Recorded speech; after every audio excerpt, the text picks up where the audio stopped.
আপনাদের কোনোভাবে কোনোদিন আর সে বিব্রত করবে না, এতদিন যেমন করে আসছিল।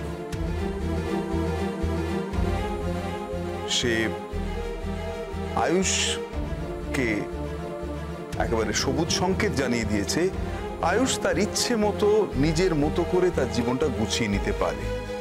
আর বাবা আয়ুষ ও তোমাকে কৃতজ্ঞতাও জানিয়েছে, কারণ কটা দিন তুমি তো ওকে আশ্রয় দিয়েছিলে।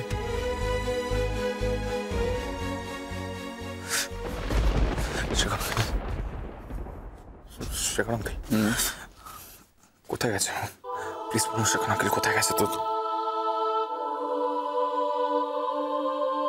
তুতুল ফোন করে আমাকে ওইটুকুই বলেছে। সে কোথায় গেছে এই প্রশ্নটা আমি তাকে করিনি, কারণ করে কোনো লাভ নেই।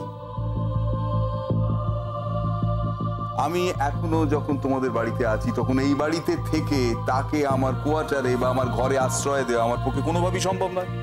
তাই সে কোথায় গেছে জেনে আমার কোনো লাভ নেই।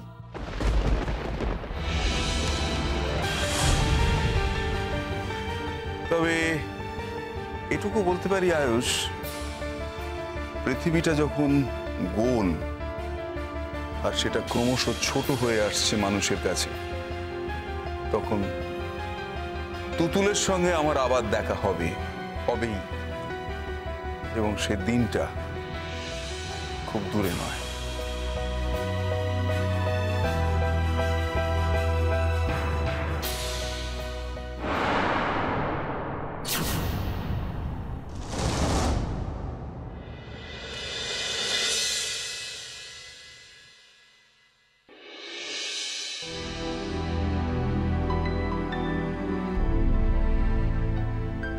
কি হয়েছে তোমার? আমার পক্ষে আর ও বাড়িতে থাকা সম্ভব হলো না ঋষি। কারণটা কি জানতে পারি? অবশ্য তোমার যদি খুব ব্যক্তিগত কিছু হয় তাহলে আর জানতে চাইবো না। এভাবে কথা বললে আমার মনে হবে যে আমি এখানে এসে খুব ভুল করেছি।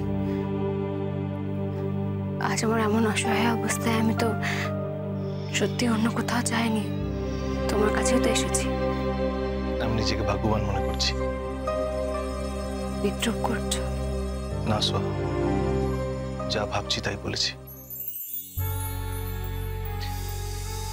আমি সোহা যদিও কখনোই চাইনি যে তোমার জীবনটা